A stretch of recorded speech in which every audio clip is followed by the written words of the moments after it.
As a leader, I have had the opportunity to lead very diverse teams. I have led people from a few different generations. When you hear someone talk about the Millennials or the Gen Z generations, how do I lead Millennials or how do I lead Gen Zers? That has been a majority of the people who I've had on my team.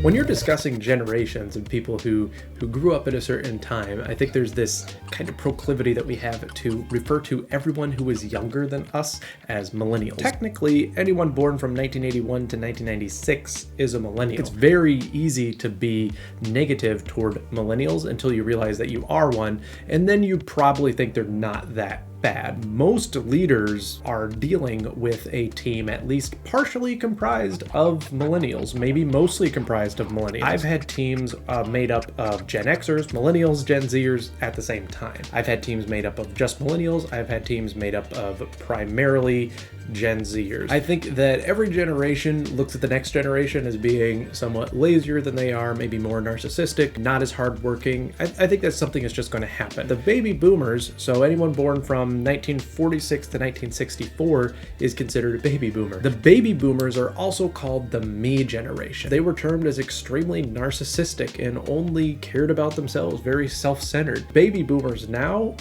pretty much have that exact same perspective about millennials and Gen Zers. Well, they're narcissistic. They only care about themselves. They care about their image and their Instagram more than other people. So millennials were raised by baby boomers and partially Gen Xers, and Gen Zers were going to be raised by Gen Xers and millennials. My kids are in Generation Alpha. I assume that the millennials and the Zoomers are going to look at Generation Alpha and say, boy, they are completely lazy. The millennials and Gen Zers will look at the generations before them as being uptight, overly strict, set in their ways. Baby boomers, Gen Xers will look at the millennials and the Gen Zers as being lazy and coddled. Any stereotypes you get are rooted in some sort of truth. That doesn't mean that everyone meets those stereotypes. Millennials and Gen Zers have been some of the most hardworking people I've ever had work for me. Some of them have been the most driven individuals I've ever had the pleasure of working with, and I've seen them overcome obstacles. I've watched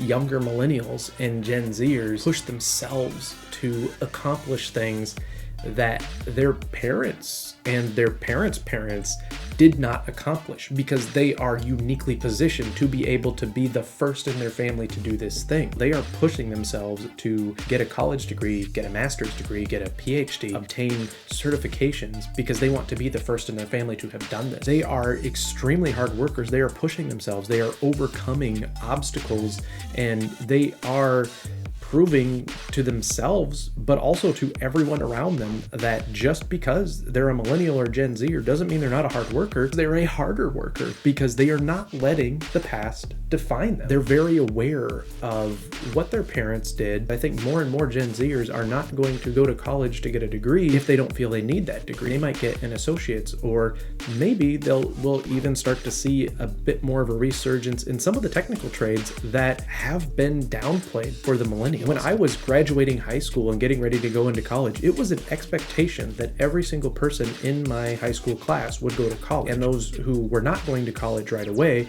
or who didn't get a scholarship, I think they were looked down on a little bit. I have worked with many people who don't have college degrees, and they are still very successful. I have pushed organizations to hire people without a college degree. This position requires someone with at least a bachelor's degree, and I have hired people who don't have a bachelor's degree because they are hard workers. Many times I've hired someone in and they're still working on their degree. I'm very thankful I have a degree, but I didn't have to get my degree to know what I was passionate about. I have encouraged many people to, if you don't know what you want to study, if you don't know what you want to be an expert in, then you don't necessarily have to go to school right away, or go and take some general education classes And you might find that you are interested in something like psychology just because you took a psychology 100 level college course and all of a sudden, this is interesting to me. I have started the careers or helped start the careers of many individuals. When I worked at a college, all my workers were students. I had students who were studying engineering, computer science, information systems, accounting, counseling, education, pre-med. Some of them were studying one thing.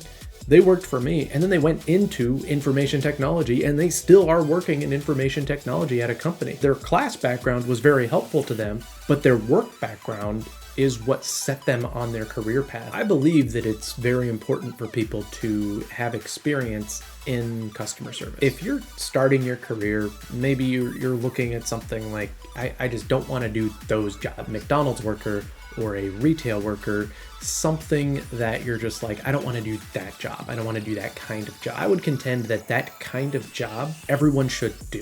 When you work in customer service, be it phone support, in retail, at McDonald's, there is something about customer service will help you in pretty much every industry you go into. So if you're in high school, if you've graduated and you're in college and you're looking for a part-time job, don't shy away from those customer service type positions. There's something humbling about working in a position where you're serving others. You will learn how to become a good customer, and you will probably start appreciating other customer service people very quickly. I encourage a lot of people to work in some sort of customer service industry. And it's not just because I manage customer service. There's people I have hired who haven't had an IT background, but they've had a customer service background and they've been amazing because they're teachable. And there's people I've hired who have had an IT background and not much of a customer service background, and they've had to learn how to be more personable and communicate. It's a lot easier to teach someone technical skills than it is to teach someone a personality. I tend to gravitate toward people who have good customer service skills. If I need people with deep technical skills who don't need to be answering the phone and communicating with customers, then yes, I might look at someone who's a little more technical.